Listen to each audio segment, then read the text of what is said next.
room celebrating with a whole bunch of your friends and family. And immediately, your house goes up in flames. Hellfire. Literally. A Hellfire missile from one of these Predator drones has struck your house. And he's operated by an operator in California. This isn't about collateral damage. This is about lives. These people had individual personalities. They were not participating in terrorist activities, but still, they get killed so you could get that one target, your uncle. No, you had no idea it was a terrorist, but it's actually a high-ranking terrorist in Al-Qaeda. You see, drones have had a long history because they are such an eclectic form of technology. Many technologies combined into one. At the beginning, I would consider the beginning of the history of drones would be the building of the airplane by the Wright brothers. Then we started using them in forms of warfare, using fighter planes and bombers. And also, there was a tactic of filling airplanes with explosives, jettisoning out of them, and allowing the airplane to strike the target. While this was very inaccurate, it was actually used.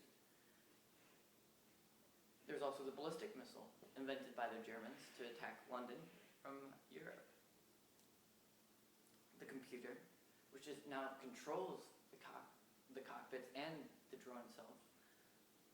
And we have these cruise missiles now.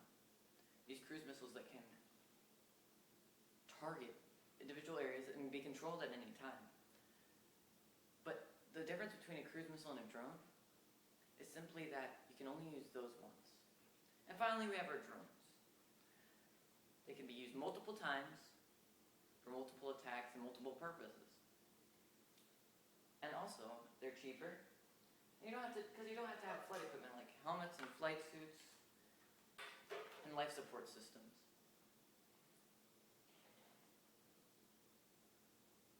So now that we have these, some people think we should get rid of them, but I say we just need to reform our policy so that it's a more respectable form of warfare. As our technology changes, so does our warfare change. And I think as our warfare changes, our policies need to change. But so here are a few problems with our drone policy.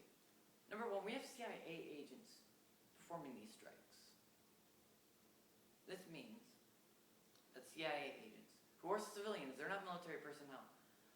These civilians are participating in attack operations, thus classifying them as belligerents, which means that another country, if they wanted to, could target these civilians and not fear any legal repercussions, because what they were doing is perfectly legal. They're retaliating against attacks on their own soil. Also, there are needed casualties. A drone can kill about a 10-meter radius, so anybody who's within about 30 feet gets killed, whether they're innocent or not.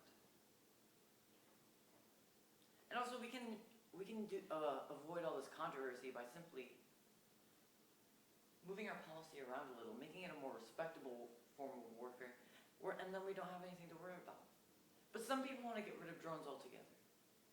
They think it's immoral because you're killing people with a video game controller. Also, innocent people are dying.